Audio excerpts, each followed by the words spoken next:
మహాత్మాగాంధీ యూనివర్సిటీలో అవుట్సోర్సింగ్ ఉద్యోగాల లెక్కల్లో తేడాలు ఉన్నాయా? తప్పును కప్పిపుచ్చుకోవడానికి యూనివర్సిటీ మళ్లీ పొరపాట్లు చేస్తుందా? ప్రభుత్వం అనుమతి ఇచ్చిన ఉద్యోగుల సంఖ్యను చూపించేందుకు చేస్తున్న నియామకాలు వివాదాస్పదంగా మారుతున్నాయా? మహాత్మాగాంధీ యూనివర్సిటీలో అవుట్సోర్సింగ్ ఉద్యోగుల లెక్కల్లో తేడాలు కలకలం రేపుతున్నాయి. యూనివర్సిటీ విజ్ఞప్తి మేరకు 2023లో రాష్ట్ర ప్రభుత్వం 368 అవుట్సోర్సింగ్ పోస్టులకు అనుమతి ఇచ్చింది. రాష్ట్ర ప్రభుత్వం అనుమతిచ్చిన అవుట్సోర్సింగ్ ఉద్యోగుల సంఖ్యకు యూనివర్సిటీలో పనిచేసే అవుట్సోర్సింగ్ ఉద్యోగుల సంఖ్యకు భారీ తేడా ఉన్నట్లు తెలుస్తోంది.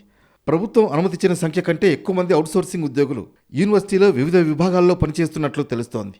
ప్రభుత్వం అనుమతిచ్చిన అవుట్సోర్సింగ్ ఉద్యోగుల జీతాల కోసం నిధులు విడుదల చేయగా అందులో దాదాపు 10 కోట్లకు పైగా నిధులు పక్కదారి పట్టినట్లు తెలుస్తోంది. తాజాగా వివిధ శాఖల్లో వివిధ విభాగాలలో అవుట్సోర్సింగ్ ఉద్యోగుల సంఖ్యలో వ్యత్యాసాలు ఉన్నాయని గుర్తించిన రాష్ట్ర ప్రభుత్వం రాష్ట్ర వ్యాప్తంగా అవుట్సోర్సింగ్ ఉద్యోగుల సంఖ్యను తేల్చేందుకు రంగం సిద్ధం చేసింది. IFMIS పోర్టల్ నందు అవుట్సోర్సింగ్ ఉద్యోగుల Aadhaar card, PAN card, bank account పాస్బుక్ను సంబంధిత ఉద్యోగులు అప్లోడ్ చేయాలని ప్రభుత్వం ఆదేశించింది. ఆధార్, పాన్, బ్యాంక్ అకౌంట్ వివరాల అప్లోడ్ తర్వాత రిజిస్ట్రేషన్ చేసిన ప్రతి అవుట్సోర్సింగ్ ఎంప్లాయీకి ID నెంబర్ ఇచ్చింది. అంతేకాదు అవుట్సోర్సింగ్ ఉద్యోగులకు కూడా తప్పనిసరిగా థంబ్ ఇంప్రెషన్తో కూడిన హాజరును ఖచ్చితంగా అమలు చేయాలని ఆదేశించింది. ఈ నేపథ్యంలోనే మహాత్మాగాంధీ యూనివర్సిటీలో అవుట్సోర్సింగ్ ఉద్యోగుల సంఖ్యలో వ్యత్యాసాలపై రాష్ట్ర ప్రభుత్వానికి ఓ క్లారిటీ వచ్చినట్లు సమాచారం. తెలంగాణ రాష్ట్రంలో కొత్తగా ఏర్పడిన ఏ యూనివర్సిటీల్లో లేని విధంగా అవుట్సోర్సింగ్ ఉద్యోగులను మహాత్మాగాంధీ యూనివర్సిటీకి మంజూరుపై అనుమానాలు కలుగుతున్నాయి.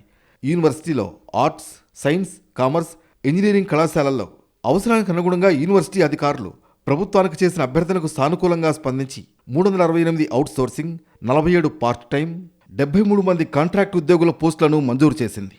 ఇతర యూనివర్సిటీలో పనిచేసే అవుట్సోర్సింగ్ ఉద్యోగుల సంఖ్యకు మహాత్మాగాంధీ యూనివర్సిటీలో పనిచేసే అవుట్సోర్సింగ్ ఉద్యోగుల సంఖ్యలో భారీ వ్యత్యాసం ఉన్నట్లు తెలుస్తోంది. బీఆర్ఎస్ హయాంలో 368 అవుట్సోర్సింగ్ ఉద్యోగుల ఫైల్ ప్రాజెక్టు పూర్తి కాగా ప్రభుత్వం వచ్చిన కొత్తలో ఫైల్ క్లియరెన్స్ వచ్చింది. అంతేకాదు రాష్ట్ర ప్రభుత్వం అనుమతిచ్చిన 368 పోస్టులకు గడిచిన 3 ఏళ్లుగా జీతభత్యాల కోసం క్రమం తప్పకుండా నిధులు విడుదల చేస్తోంది.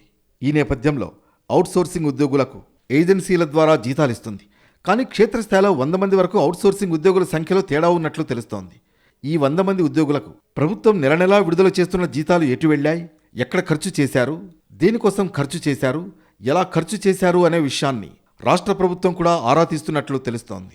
రాష్ట్రంలో పెద్ద యూనివర్సిటీల్లో కూడా లేనంత పెద్ద సంఖ్యలో మహాత్మాగాంధీ యూనివర్సిటీకి అవుట్సోర్సింగ్ ఉద్యోగాలు అనుమతులు రావడం వెనుక మతలబు ఏంటనేది చర్చనీయాంశంగా మారింది.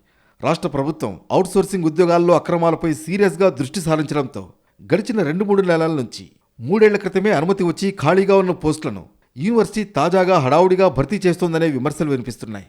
ఈ క్రమంలోనే యూనివర్సిటీలో అవుట్సోర్సింగ్ ఉద్యోగాల నియామకాలలో భారీ అక్రమాలు జరిగినట్లు ఆరోపణలు వచ్చాయి. నిబంధనలకు విరుద్ధంగా ఒకే ఏజెన్సీకి పోస్టుల భర్తీ కట్టబెట్టడం, నియామకాల్లో రోస్టర్ విధానం పాటించకపోవడంపై విమర్శలు వినిపిస్తున్నాయి.